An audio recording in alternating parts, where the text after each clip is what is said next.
¿Se puede notar? ¿Se nota? Sí, doctor, sí se ve. Muy bien.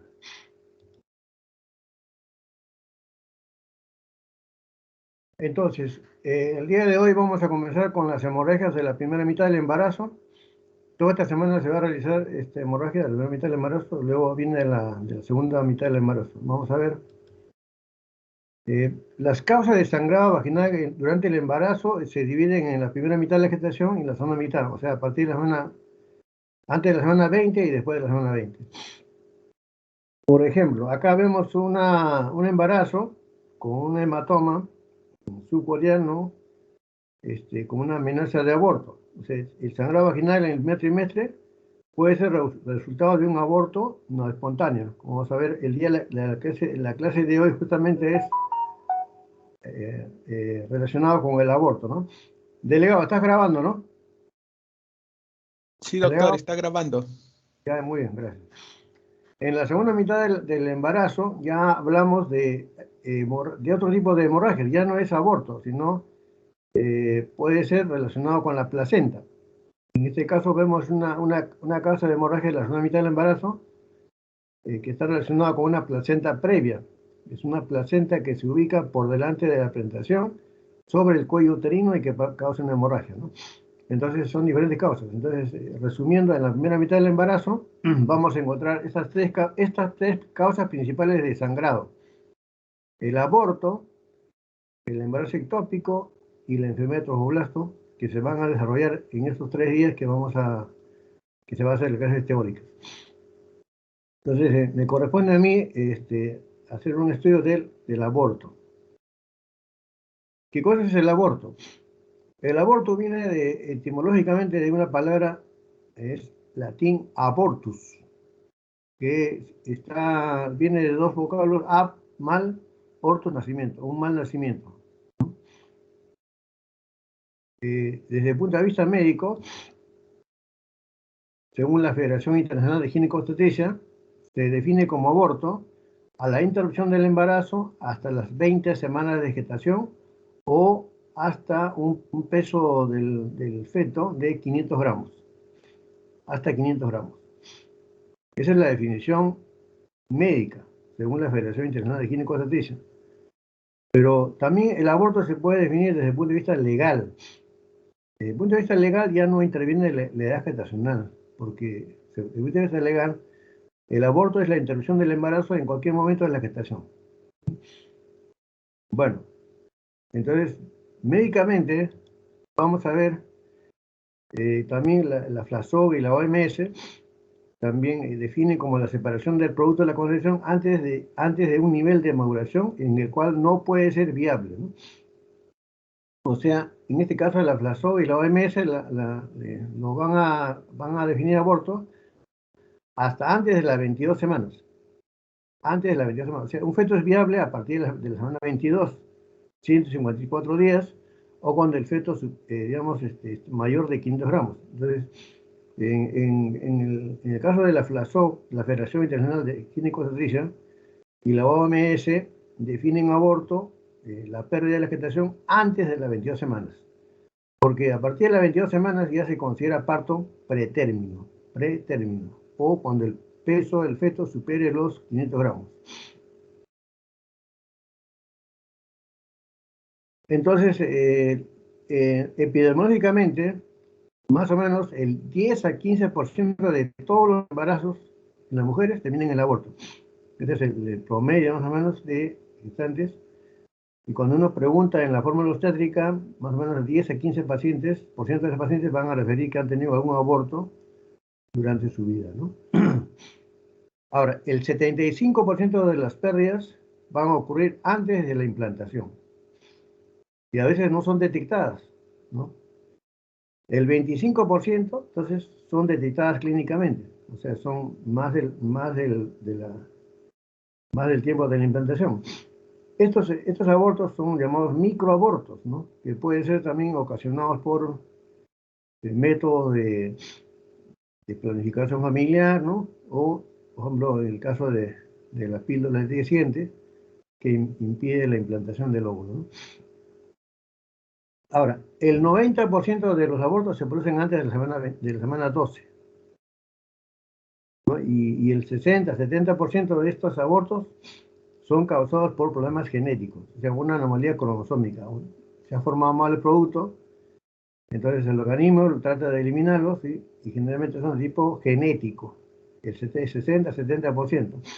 El resto vienen a ser de tipo, puede ser anatómico, de repente una insuficiencia cervical, el cuello uterino está insuficiente, es incompetente, o puede ser de problemas hormonales, falla en la producción de progesterona por el cuerpo lúteo, o pueden haber problemas traumáticos, ¿no? Pero la mayor parte generalmente son causados por problemas de anomalías cromosómicas. Entonces, desde el punto de vista médico, el aborto se va a clasificar, ese es médico, porque también hay una clasificación desde el punto de vista legal, ¿no? Legal, al final les voy a mencionar algo. El aborto, entonces, desde el punto de vista médico, se va a definir en tres tipos. Uno es el aborto espontáneo o natural, o sea, aquel aborto que ocurre en forma natural, y no interviene la mano ajena, ¿no? Tenemos aquella paciente que aborta repetidamente, o sea, 3 o más abortos repetidos, recurrentes, o aborto habitual, ¿no? Que tiene ya una causa de fondo. Y el otro aborto es el aborto inducido o provocado o aborto criminal, que es aquella que ocurre por maniobras, ¿no? Abortivas ilegales. Entonces, desde el punto de vista del aborto natural o espontáneo, vamos a clasificar varios tipos de aborto. Por ejemplo, tenemos amenaza de aborto, aborto inevitable, aborto completo, aborto incompleto, aborto inminente, aborto séptico, aborto frusto o diferido. Entonces vamos a definir clínicamente cuál es el cuadro clínico de cada uno de estos abortos. Antes de pasar a definir el cuadro clínico, en cuanto a la etiología, como les había dicho, el 70% de los causas de aborto son de causa genética, anormalidades cromosómicas. El resto, ya lo hemos mencionado, puede ser por insuficiencia del cuerpo lúteo, una baja producción de progesterona, ¿no? En ese caso requeriría el uso de progesterona exógena. También otra causa es el hipotiroidismo, la diabetes mellitus, enfermedades infecciosas, por ejemplo el TORCH, ¿no? Toxoplasmosis, la rubiola, citomegalovirus, ¿no? Enfermedades infecciosas maternas. También la infección urinaria es una causa de aborto. Anormalidades uterinas, por ejemplo, úteros dobles, bicornes, ¿no? Úteros con tumoraciones, por ejemplo, miomas, úteros con miomas, o úteros incompetentes. O el término actualmente que se usa son insuficiencia cervical, o sea, aquel cuello uterino que dilata en forma espontánea, ¿no? Inclusive hasta sin percibir contracciones de la paciente. Es un cuello que se dilata en forma espontánea sin dilatación, ¿no? Un cuello insuficiente y hace perder el producto. En este caso, el tratamiento sería un cerclaje cervical, o sea, digamos, hacer una sutura del cuello uterino para impedir que ese cuello se abra, ¿no? Esto se hace hasta la semana 14 máximo. También como causa de aborto puede ser que aquellas pacientes, por ejemplo, que hayan necesitado una intervención quirúrgica de emergencia, por ejemplo, una apendicitis, una peritonitis, ¿no? El trauma obstétrico o la anestesia puede ocasionar una pérdida, ¿no? También traumatismo, por ejemplo, traumatismos abdominales cerrados, accidentes automovilísticos, ¿no? Puede ser también las alergias, o también la isominización RH, ¿no? Cuando hay la madre RH negativa y el embrión RH positivo, ¿no? O también puede ser por causa iatrogénica. A veces pueden haber, de repente la paciente no informa que está con un atraso menstrual y la paciente es sometida a alguna maniobra ignorando el estado de gestación. Puede ser sometida, por ejemplo, a una radiografía del útero, a una histerosalpingografía, a una histerosonografía, a una instrumentación intrauterina, ¿no? Una biopsia de endometrio. Entonces, eso es una causa iatrogénica. Ahora, vamos a definir qué cosa es amenaza de aborto. Amenaza de aborto es aquella paciente que llega a la emergencia con dolor en hipogastrio, ¿no? Y en la región lumbar. O sea, tiene un dolor en el bajo vientre, en la región de hipogastrio y en la región lumbar. O sea, un dolor que se irradia de la región lumbar a la región de hipogastrio. El sangrado es discreto, puede ser un sangrado leve, ¿no? Pero lo que caracteriza es el dolor y las contracciones, ¿no? No hay dilatación cervical, el cuello está cerrado, hay sangrado y el producto está vivo. El producto está con latidos cardíacos presentes. Y uno cuando hace una ecografía puede encontrar un hematoma subcorial o retrocorial que indica que se está desprendiendo la bolsa, se está desprendiendo y cuando ese desprendimiento pasa más del 50%, probablemente el feto ya deje de latir. Entonces hay hematomas muy grandes, ¿no? Que pueden ocasionar la muerte del producto. Entonces estas son las sintomatologías: sangrado vaginal, cólicas abdominales, dolor lumbar, ¿no? Acuérdense que el cuello está cerrado en este caso. No hay dilatación cervical, es un sangrado discreto y el producto está vivo. Cuello cerrado. Esta es la amenaza de aborto. En este caso, la paciente debe hospitalizarse, debe recibir tratamiento, principalmente es el reposo, progesterona, ¿no? Por vía oral o por vía transvaginal, y controles del hematoma que se puede resolver, ¿no? O de repente también puede aumentar, ¿no? El otro cuadro es el aborto inevitable. ¿Por qué se llama inevitable? Porque desgraciadamente ya no se puede continuar el embarazo ya. En estos casos el embarazo ya no se puede continuar. Es una paciente que viene con el dolor mucho más intenso. Hay un sangrado regular, ¿no? Y el cuello está más o menos dilatado, pero lo que caracteriza a este aborto inevitable es la rotura de membranas. O sea, la membrana amniótica se ha roto y se ha expulsado el líquido amniótico. Al romperse de las membranas, ocurre un oligoamnio severo. El producto está vivo, pero está comprimido dentro de la cavidad amniótica. Ya no hay líquido, está comprimido, ¿no? Y ese embarazo ya no es viable, por dos razones. Primeramente, al haber rotura de membranas amnióticas, hay una continuidad entre el canal vaginal, el cervix y la cavidad amniótica. Y hay alto riesgo de infección intraamniótica, alto riesgo de producir una coriamnionitis. Esa coriamnionitis puede avanzar a una infección del cuerpo uterino, una endomiometritis o una panmetritis, y luego puede provocar un aborto séptico.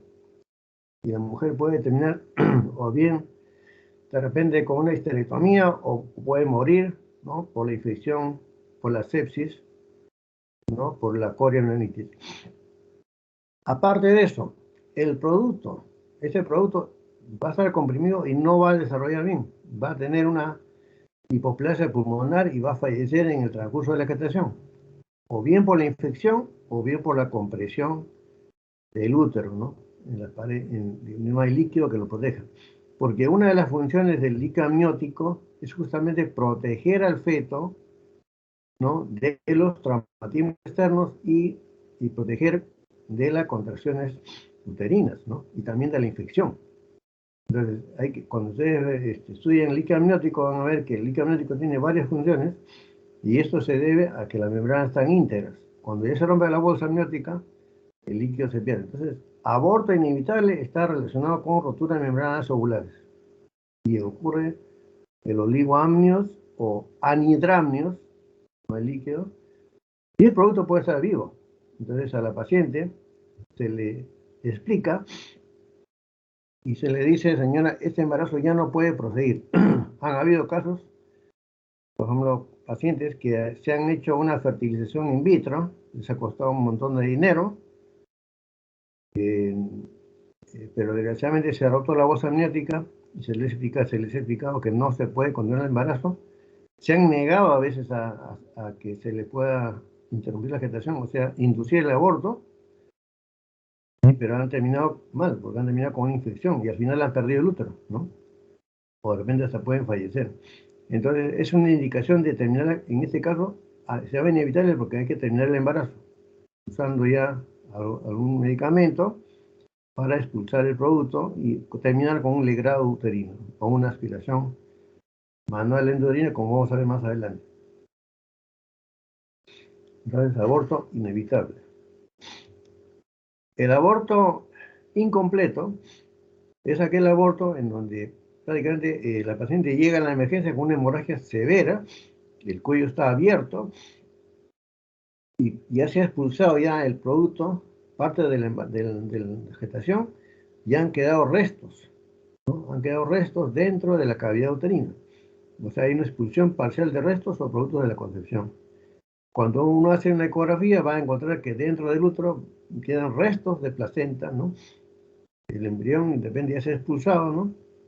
Y hay un sangrado abundante con coágulos de vagina, es un sangrado espectacular. Y cuando uno examina, el cuello está abierto, puede ingresar inclusive el dedo, pulpejo dedo, dentro del cuello cervical, ¿no?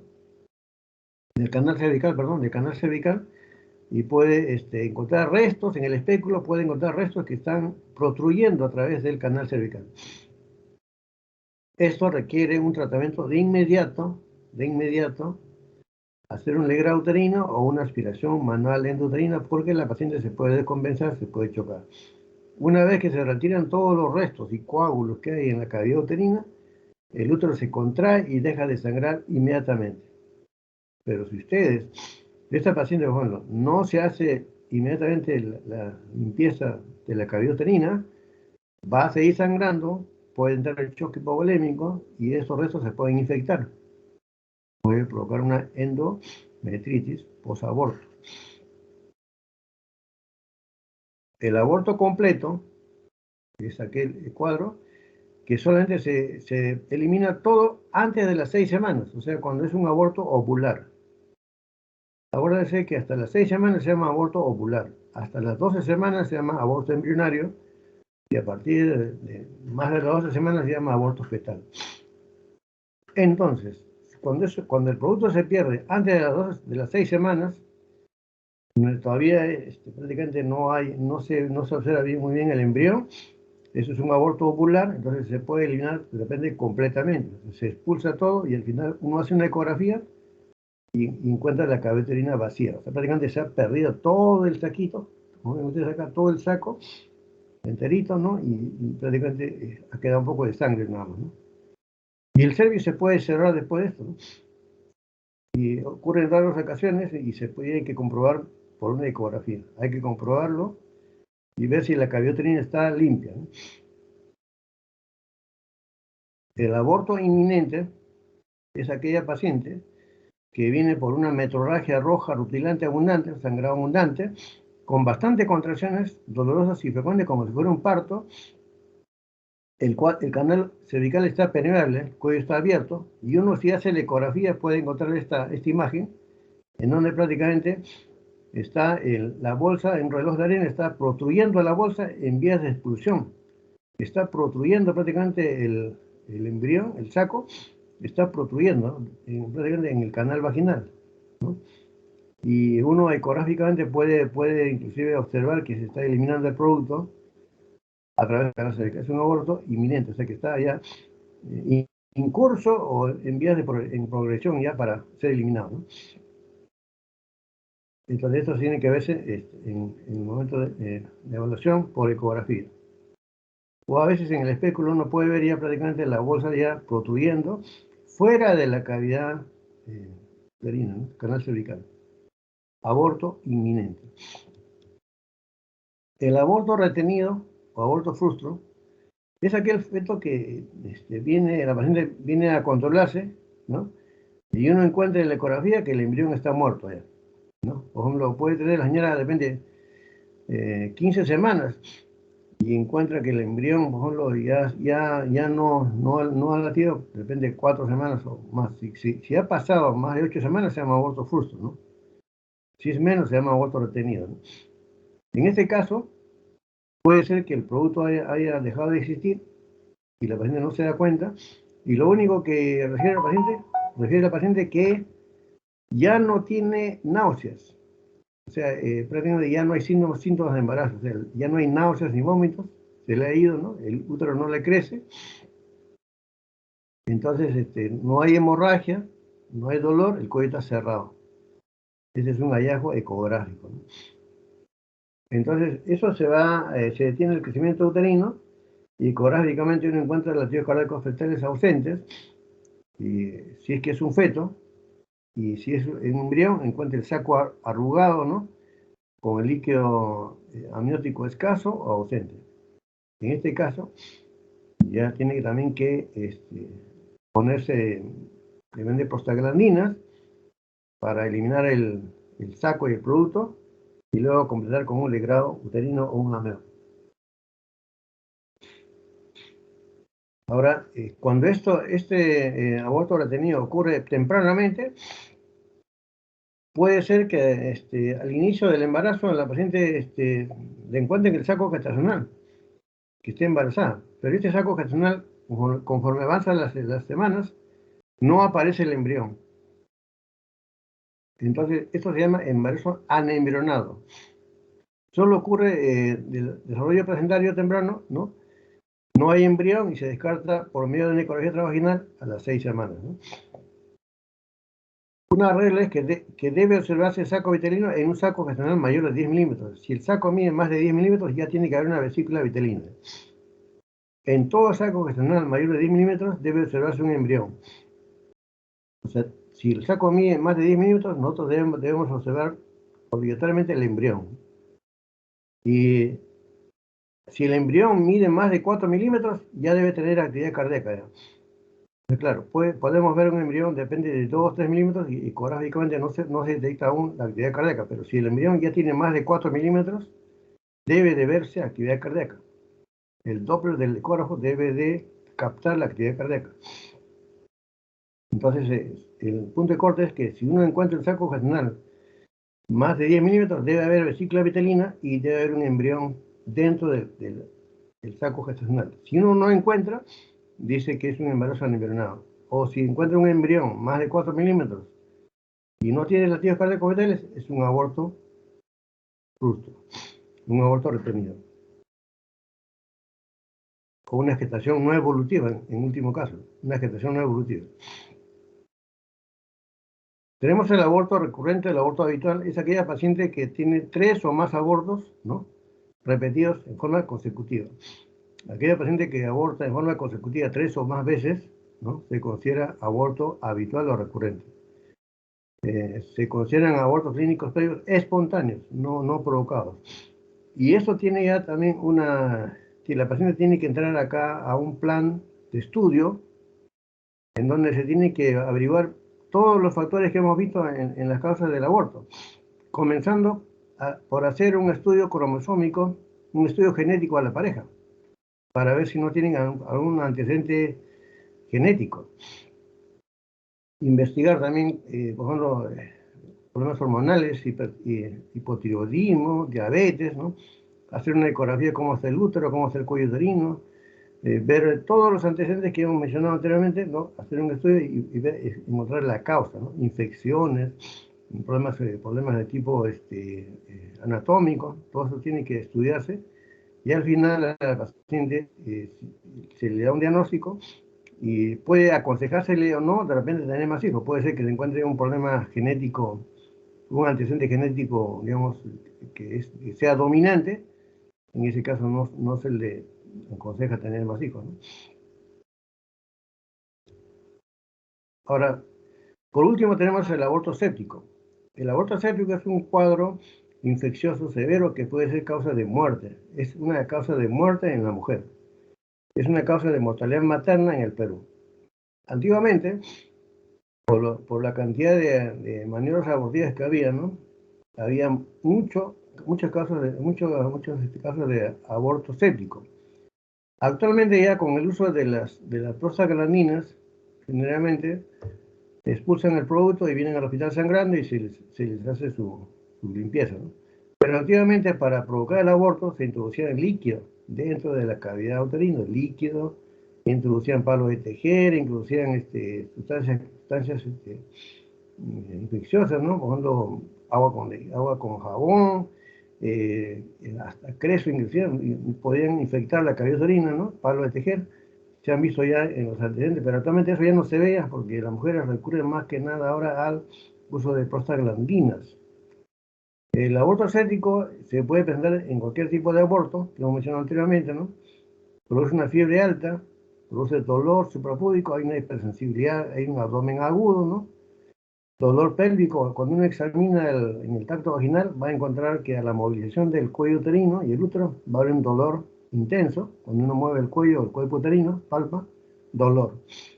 Hay un malestar general, la paciente está decaída, puede estar realmente con compromiso ya de órganos blandos, porque uno puede estar histérica, o puede haber problemas de coagulación, puede entrar a un CID, ¿no?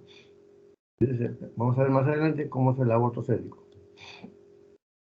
Entonces, haciendo un resumen, pues lo tenemos acá, en el cuadro de amenaza de aborto, aborto inminente, aborto completo, incompleto. Vamos a ver que en el caso de la amenaza de aborto, el sangrado es oscuro y escaso.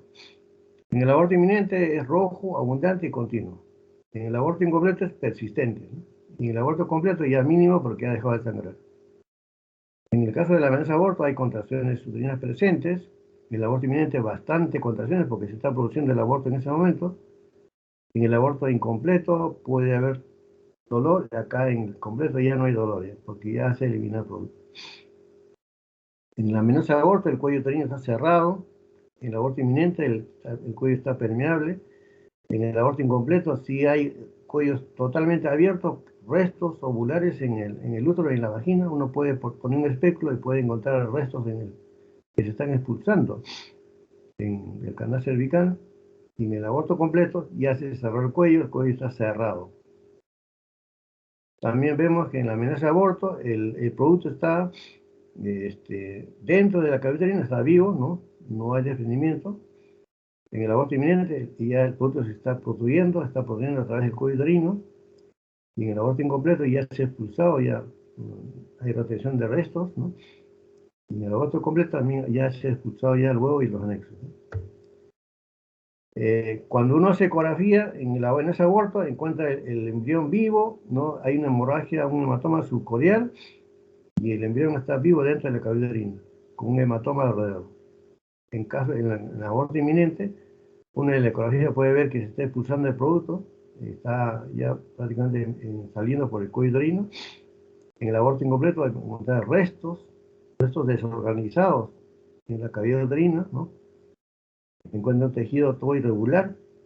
En el aborto completo ya no encuentran nada, el útero está vacío, emulsionado, porque ya se eliminó todo. Entonces, ¿cómo se hace el diagnóstico del aborto, no? Primeramente hay que determinar factores de riesgo. ¿Qué riesgos tiene la paciente para perder un bebé? Hay que investigar el cuadro clínico que les he mencionado, ¿no? Hay que relacionar también el fondo uterino con el tiempo de amenorrea. Puede ser que la paciente, por ejemplo, a uno le refiere que tiene, por ejemplo, 16 semanas de amenorrea y encuentra un útero de 12 centímetros, una gestación como de 12 centímetros. Hay una diferencia ahí. También hay que hacer, digamos, un dosaje de fracción beta de gonadotropina coriónica, ¿no? En caso de que esté menos de 10 a 25 unidades por litro, ¿no? Entonces también ver que esto está, digamos, no está avanzando, ¿no?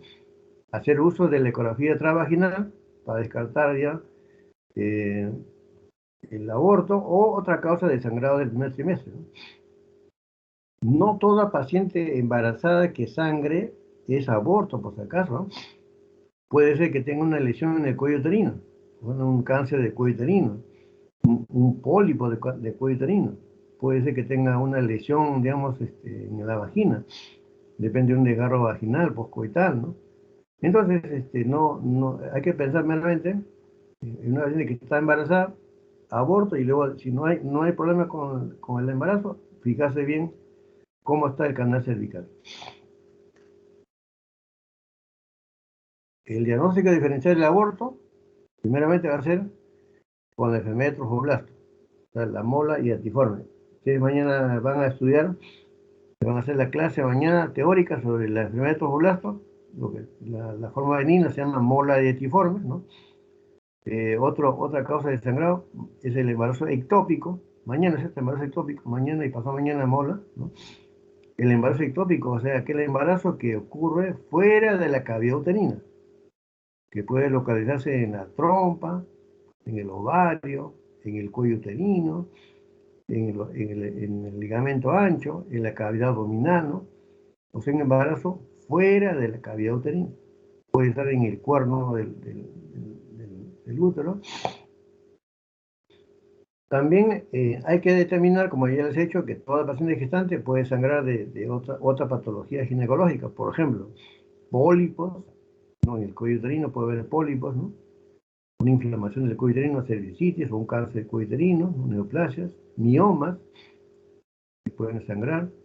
Pueden haber varices también, ¿no? O puede ser que la paciente no esté embarazada y tenga una hemorragia disfuncional, pensando que está embarazada, no tiene un embarazo, es una hemorragia disfuncional. También el dolor puede ser, digamos, causado por una patología no ginecológica. Por ejemplo, el dolor una paciente puede venir gestando con un dolor intenso, ¿no? En hipogastrio, pero no es aborto. Puede ser una infección urinaria, una cistitis, o un cólico renoureteral por una litiasis, ¿no? O una paciente con una apendicitis aguda, ¿no? O un traumatismo abdominal. También hay que descartar trastornos hematológicos que pueden provocar sangrado, ¿no? Hemos tenido pacientes, por ejemplo, con leucemia de gestación, y estas señoras sangraban de todos sitios, prácticamente. Entonces, han concurrido, ¿no? El problema hematológico con el embarazo, ¿no?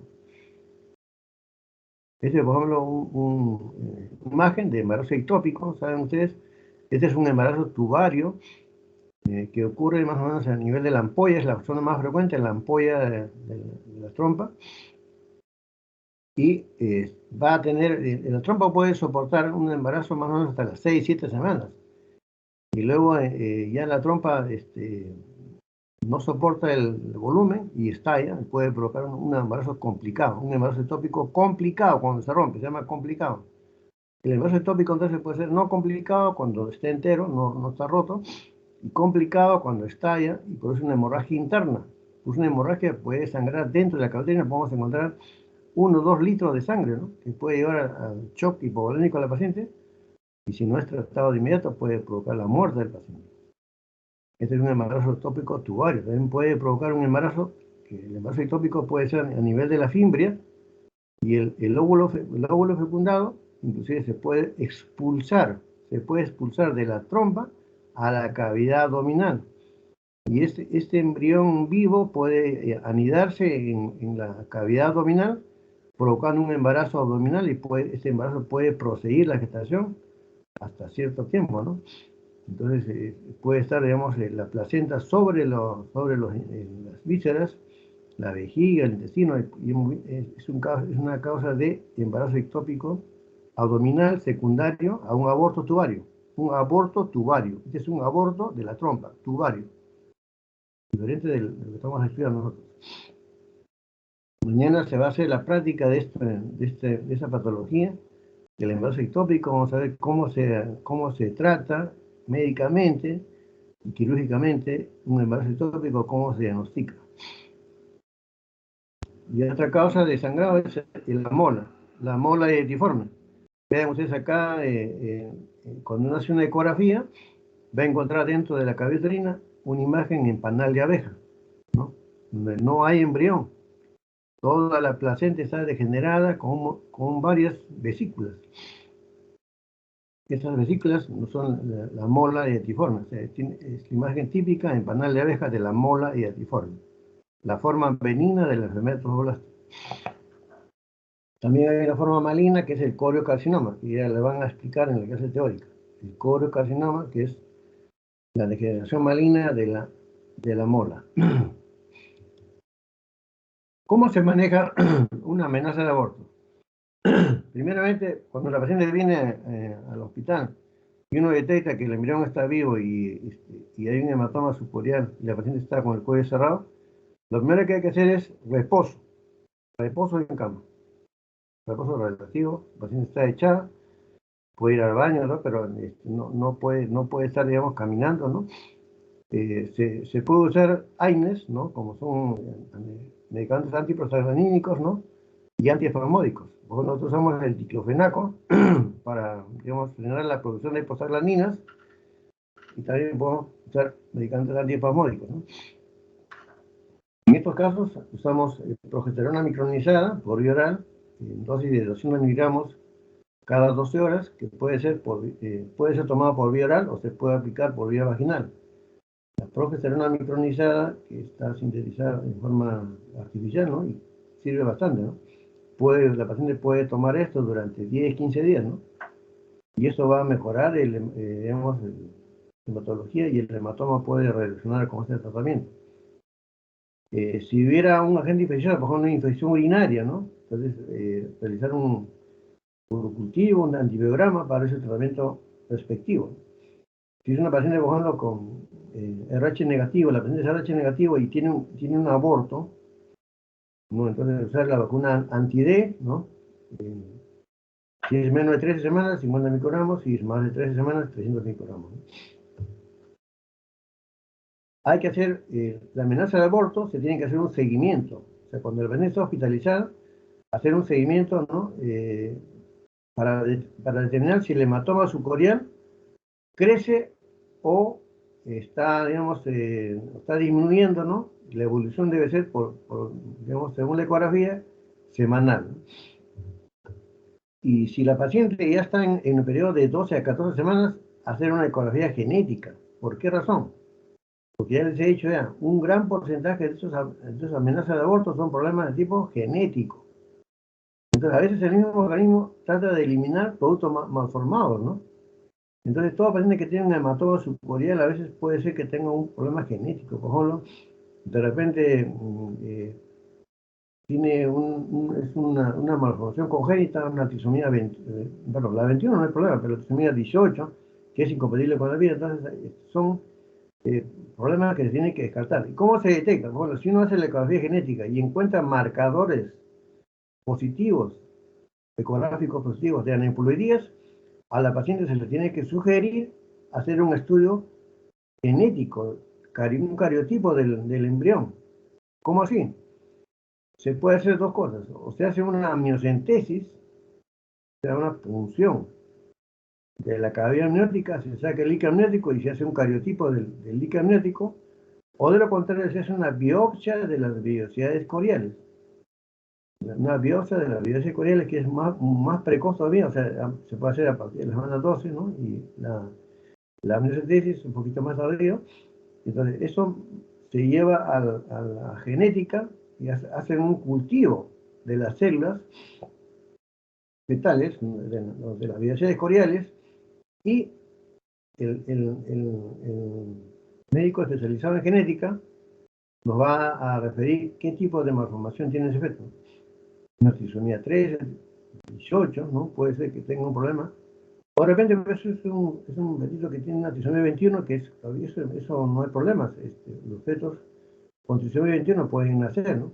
Claro, y es un problema de tipo, van a tener la familia, pero no se puede interrumpir un embarazo y una trisomía 21. Como que hay aneuploidías que son incompatibles con la vida, entonces, por ejemplo, una anencefalia. Un feto con una anencefalia, mejor, ese feto no va a vivir. Un feto anencefálico detectado con una anencefalia. Disculpe, no. Estoy en clase, más tarde.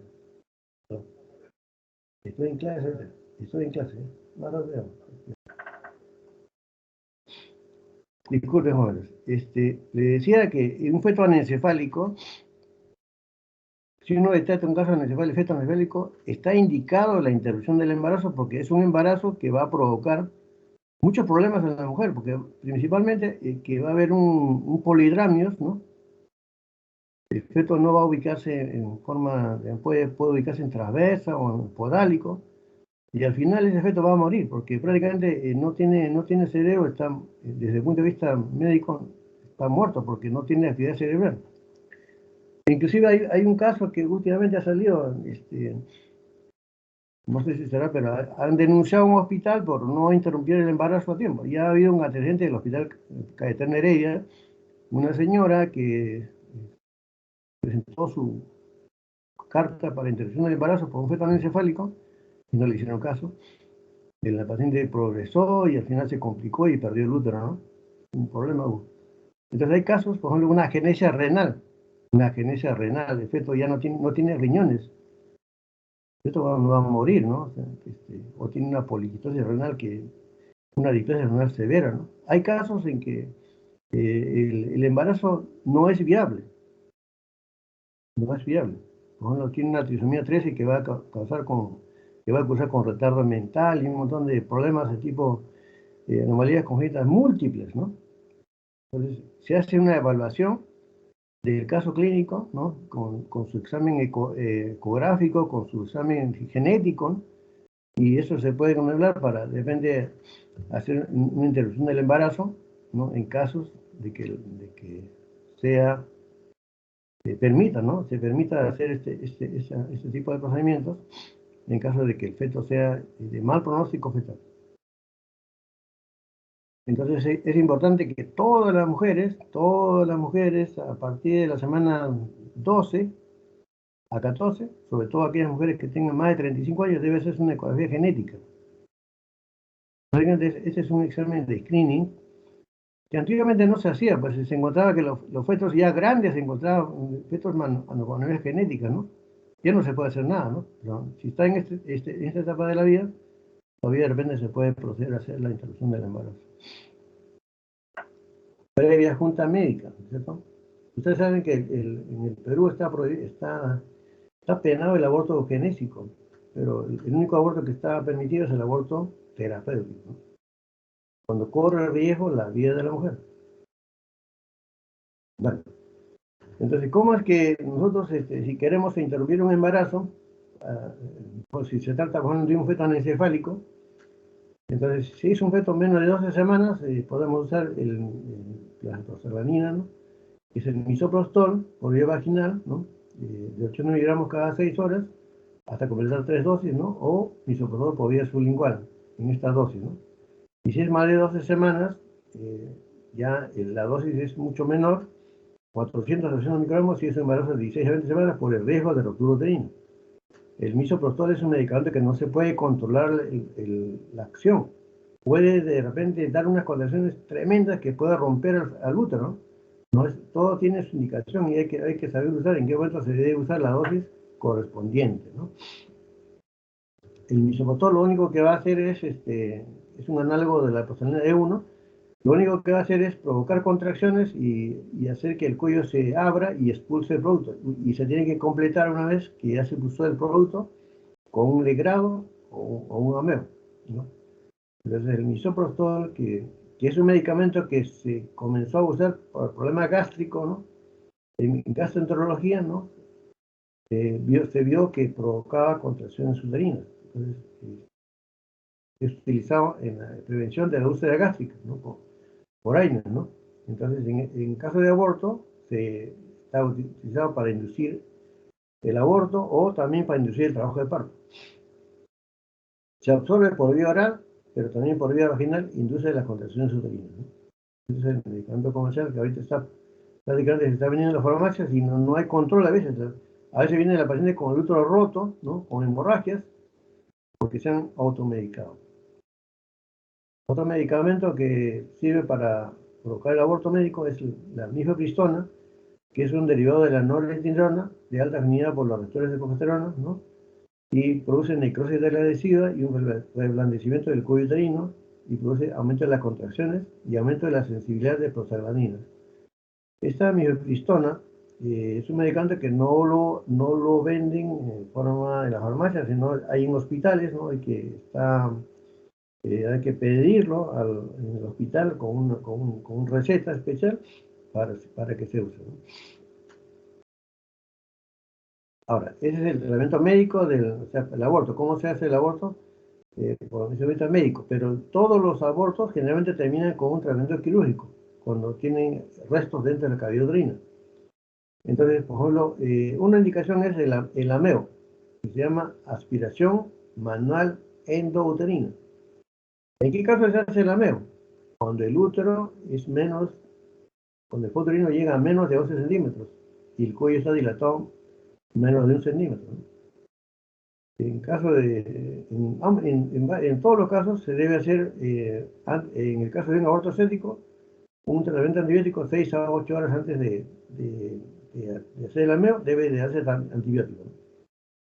A diferencia del ameo, el legrado uterino se hace ya en úteros más grandes, un útero más de 12 centímetros y dilatado más de 1 centímetro, ¿no? O sea, no se puede hacer un ameo, por ejemplo, con útero de 14 centímetros, porque ahí lo que tiene que utilizar es una legra, porque el útero ya tiene más contenido, ¿no? Tiene placenta más gruesa y tiene que hacerse el legrado, ¿no? Con la pinza Fesser para sacar esa placenta y los restos, ¿no? Entonces, recuerden ustedes que hasta las 12 semanas se puede hacer ameo y después de las 12 semanas el legrado uterino. Si la paciente, por ejemplo, tuviera una infección, un aborto séptico o una perforación uterina, entonces en ese caso ya el tratamiento quirúrgico es la histerectomía. En ese caso hay que desfocalizar porque ya el aborto séptico compromete, aparte de la membrana amniótica, compromete el miometrio, una endomiometritis o una peritonitis, ¿no? Y también el aborto puede estar acompañado de una perforación uterina o una hemorragia interna, inclusive puede haber una perforación de órganos vecinos, vejiga o de repente intestino, ¿no? Bueno, después de que se hace el ameo o la aspiración uterina y el legrado uterino, se debe proceder al uso de doxiciclina cada 12 horas, ¿no? De 100 miligramos, cada 12 horas por lo menos una semana, ¿no? Después del uso del ameo y el legrado uterino para evitar como tratamiento antibiótico de profilaxis. Acá pueden ver ustedes cómo se hace un legrado uterino. Se usa un espéculo y este instrumento se llama legra. Legra como una cuchara, ¿no? Que va a raspar la cavidad uterina. Eso se hace cuando el útero es más grande, más de 12 semanas.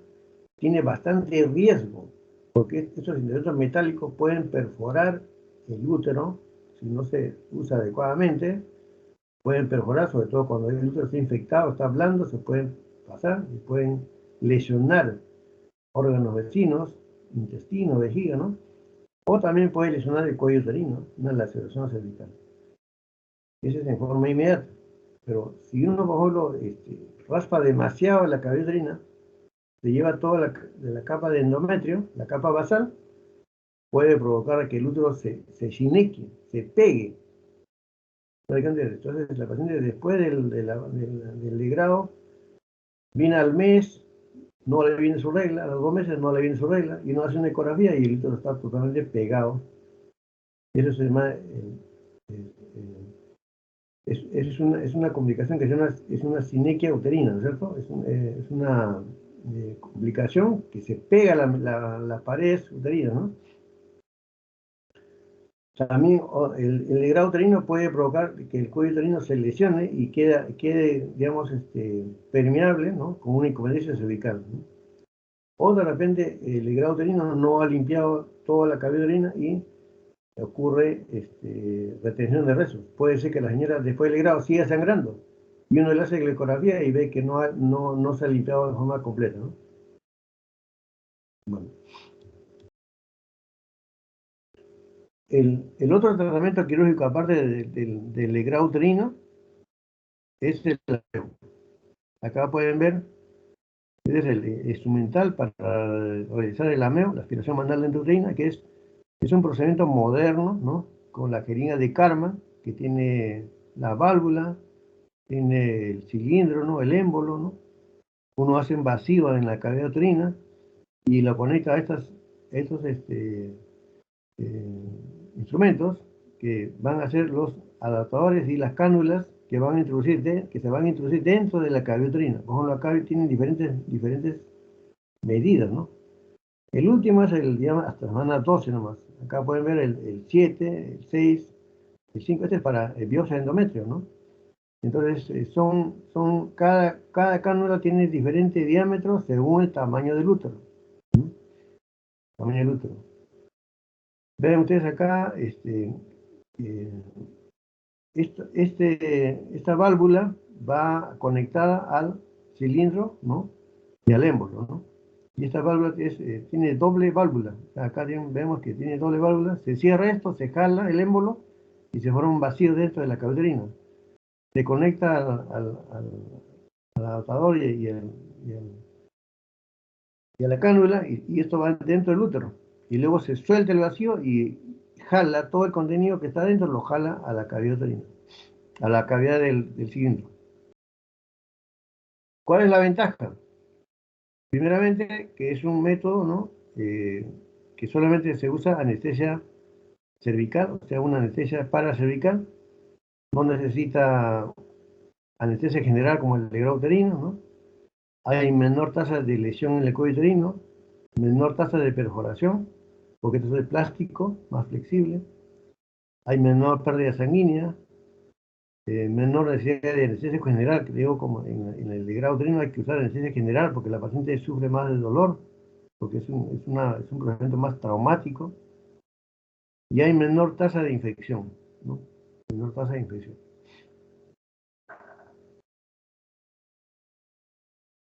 Entonces, el AMEO es un procedimiento seguro que está ahora se usa en todos los hospitales, ¿no? Porque este fue un procedimiento que vino en los años 80, la OMS a Perú, por ejemplo, vino y los mexicanos trajeron esta para hacer un entrenamiento, ¿no? En los hospitales y nos adiestraron y nosotros en la maternidad enseñamos a los demás médicos y de ahí se enseñó a los demás hospitales y ahora se usa en todos sitios, ¿no?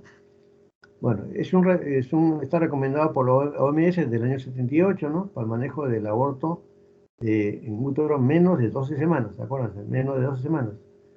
Es ambulatorio, o sea, la paciente, por ejemplo, va a la maternidad con una hemorragia, un aborto, se le hace su AMEO, reposa 2 horas, se le hace antibiótico y se le da de alta, ¿no?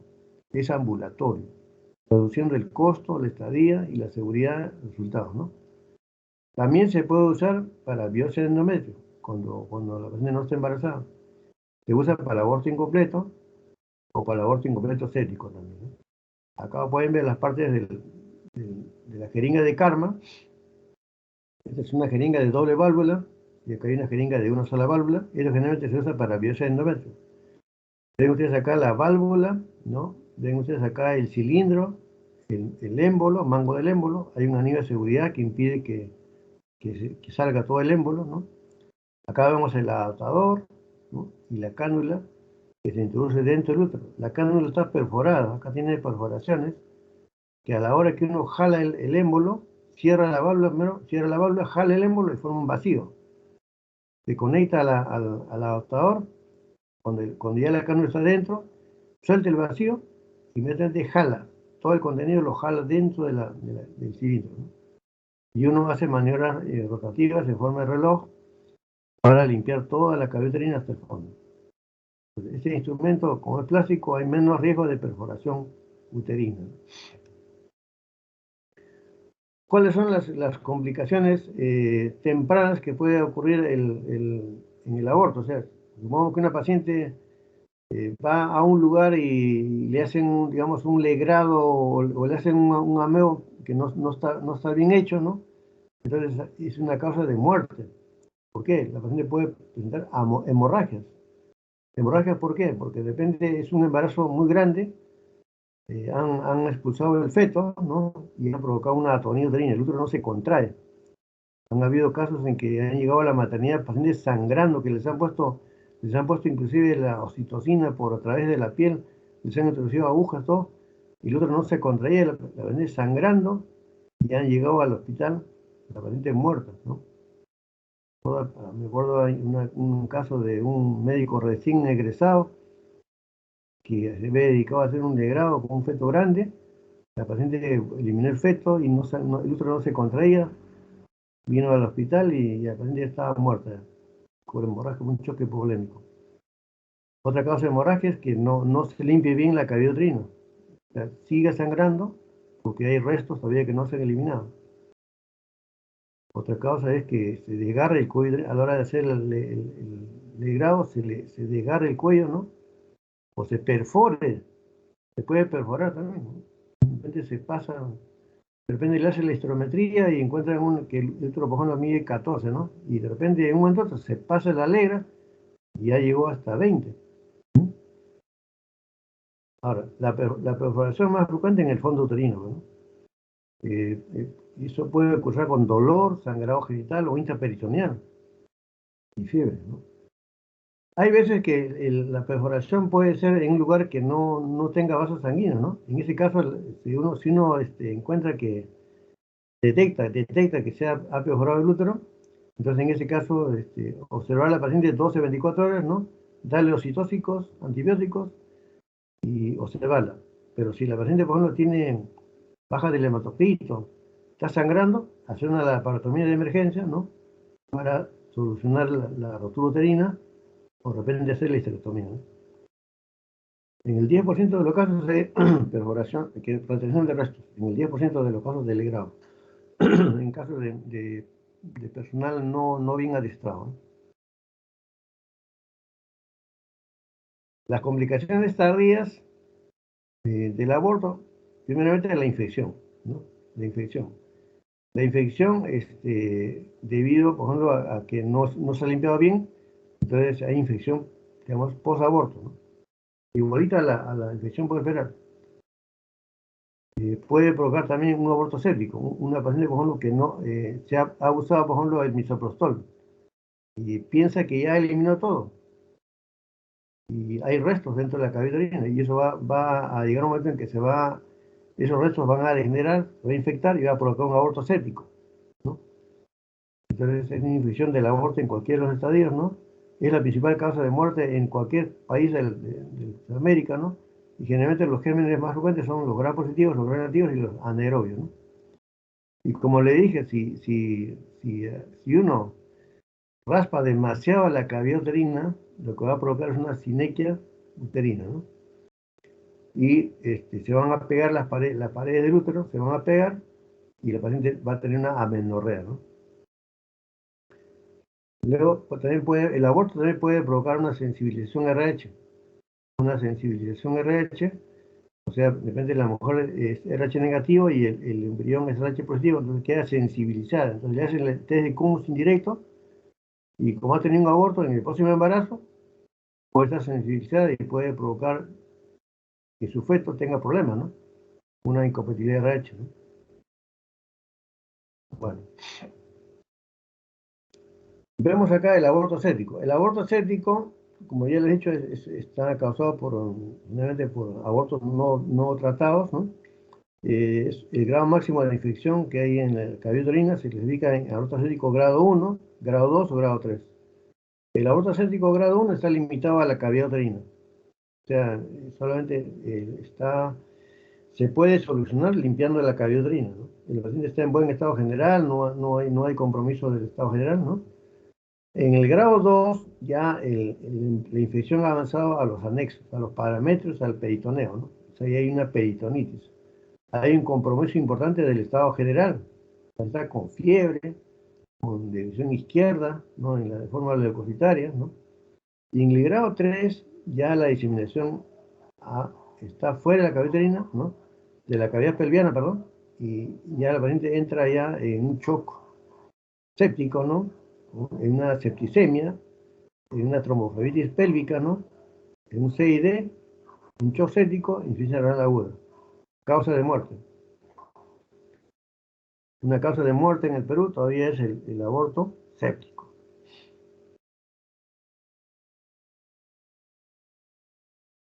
¿Cómo hace uno el diagnóstico de aborto séptico? Primeramente, preguntar. Hay que ser bien malicioso. Cuando la gente cuando viene sangrando con fiebre, tiene un aborto con fiebre, preguntar qué se ha hecho. Entonces uno le puede sacar, depende, dice, sí, me han introducido un líquido dentro de la cavidad uterina o me han hecho un aborto en un lugar donde no han tenido cuidado con las asepsia, ¿no? Entonces a veces se encuentra que en los genitales hay un sangrado con olor fétido. el olor es fétido, el maloliente, ¿no? Huele a coli a veces, ¿no? Puede tener fiebre alta por escalofríos, ¿no? El tamaño del riñón no corresponde al sangrado, o sea, un útero grande, ¿no? Con bastante doloroso, ¿no? Útero aumentado de tamaño, dolorosa la movilización, y encuentra en el hemograma una leucocitosis con mayor de 15.000 con neutrofilia y leucopenia, ¿no? Con división izquierda. Puede haber leucocitosis o puede haber leucopenia, depende del germen causante, pues es un gran negativo. El tratamiento del aborto séptico, primeramente hay que hospitalizar. Esa paciente tiene.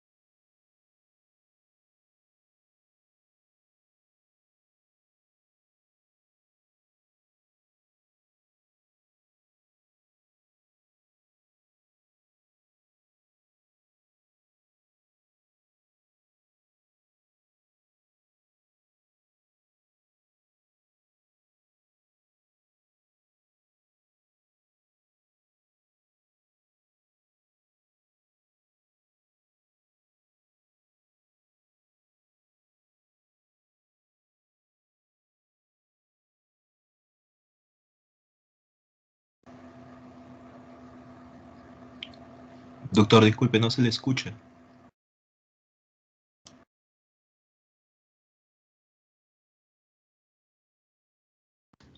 Creo que es su internet porque acaba de salir.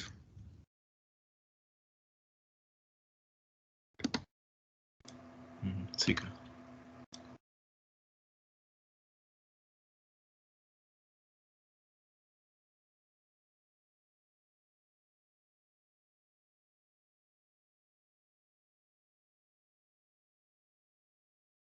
¿Aló? ¿Aló? ¿Me escucharon, no? Los jóvenes. Sí, doctor, ahorita sí se le escucha. ¿Han escuchado la clase o no? Sí, ¿no?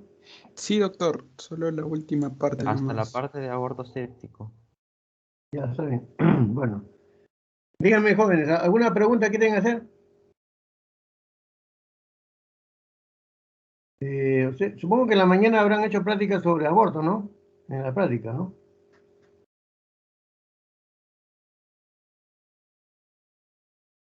Ahora, desde el punto de vista penal, desde el punto de vista legal, es diferente, ¿ah? Cuando ustedes han llevado ya medicina legal, por favor, delegado. ¿Han llevado medicina legal? Estamos llevando junto con Bueno, gineco. ahí van a ver ustedes que en la definición del aborto, desde el punto de vista legal, es diferente, ¿no? Y van a considerar, por ejemplo, el aborto, el aborto sentimental, el aborto eugenésico, el aborto terapéutico, ¿no? Por ejemplo, el aborto sentimental es aquel aborto que se realiza porque, por el caso de una violación, por ejemplo, ¿no? Que no quiere que siga el embarazo, ¿no? El aborto eugenésico cuando el producto está mal formado, y el aborto terapéutico es cuando corre riesgo la vida de la mujer. El único aborto que está consentido en el Perú, que está libre de cárcel, es el aborto terapéutico, ¿no? ¿Qué pasaría, por ejemplo, en el caso de un feto, por ejemplo, que está con malformaciones congénitas severas, ¿no? Entonces, eso sería un aborto eugenésico, eso tiene está penado, ¿no? No se puede hacer eso. Entonces, uno tiene que demostrar que la mujer está comprometida a su salud. Ustedes saben que según la OMS se define salud como el completo bienestar físico, social y mental. Entonces, esa señora que está, por ejemplo, con un feto que está malformado, que no tiene, por ejemplo, un anencefálico, que no tiene pronóstico de vida, está comprometida mentalmente, y el psiquiatra hace su diagnóstico de que la paciente tiene una depresión severa, ¿no? Hay compromiso de salud mental, entonces por ese lado se puede hacer la junta médica y se puede considerar como un aborto terapéutico. Eso tiene que hacerse bajo una junta médica, ¿no? Una junta médica con 5 médicos ginecobstetras, ¿no? Que opinen sobre el caso, revisando todo su expediente con todas las pruebas, ¿no? Las ecografías, el estudio genético, el cariotipo, todo, y se decide la interrupción del embarazo. Se le interna a la paciente, se usa prostaglandina, misoprostol, y luego ya una vez expulsado el feto se hace la limpieza con el ameo o el Grauterin. ¿Alguna pregunta más, jóvenes?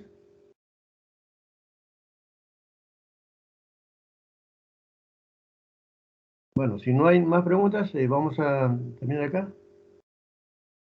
Vamos a, voy a ver la lista.